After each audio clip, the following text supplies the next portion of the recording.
আলী,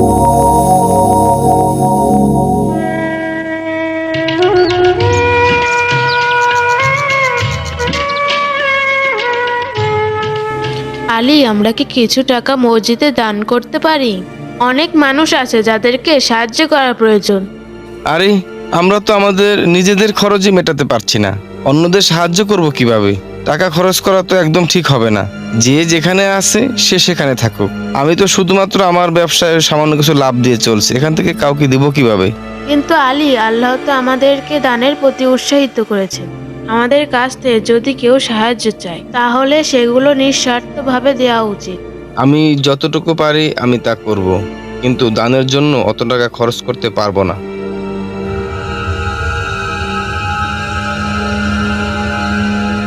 আমি জানি তুমি চাকরির পাশাপাশি খুব ভালো একজন ব্যবসায়ী, কিন্তু তোমার কেন লাভ হয় না? তুমি কি দান খয়রাত করো না? ব্যবসায় লাভের পাশে বরকতেরও প্রয়োজন।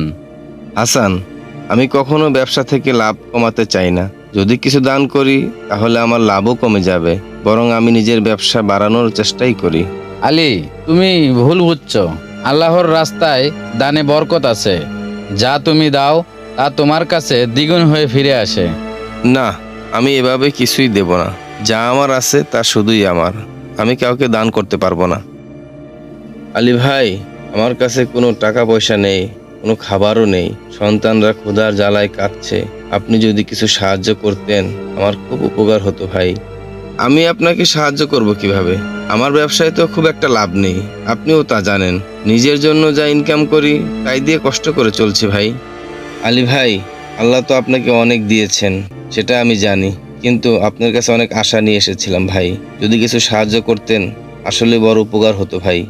আমি বললাম না আপনাকে আমি কিছুই সাহায্য দিতে পারবো না ভাই।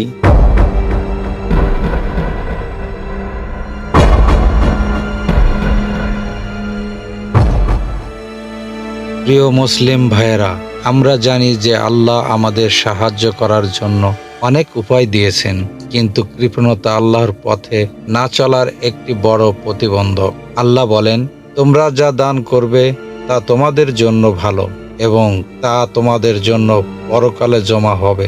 সেটার পরিমাণ হবে অনেক গুণ, যা তোমরা ভাবতেও পারছো না।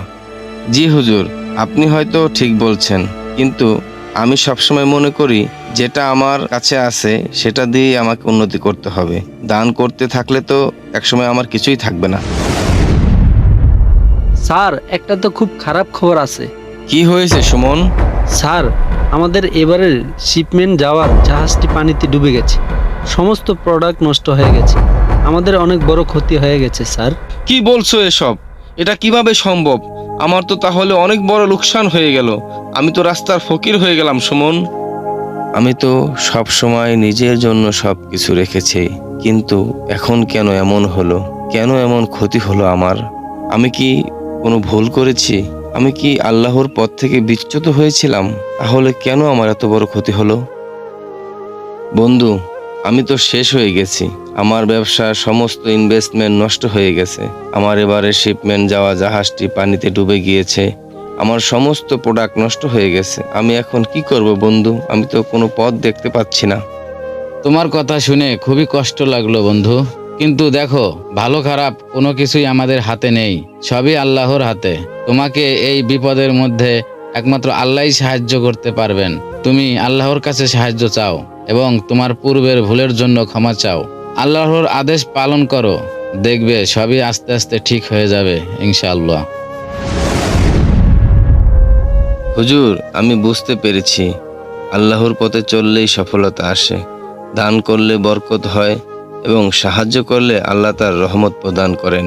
আলী ভাই, দানে কখনো কখনো ঝুঁকি মনে হয়, কিন্তু সত্যি বলতে এতে আল্লাহর কাছ থেকে বরকত আসে। এখন তুমি সঠিক পথে আছো এবং আল্লাহ তোমাদের সাথে আছেন।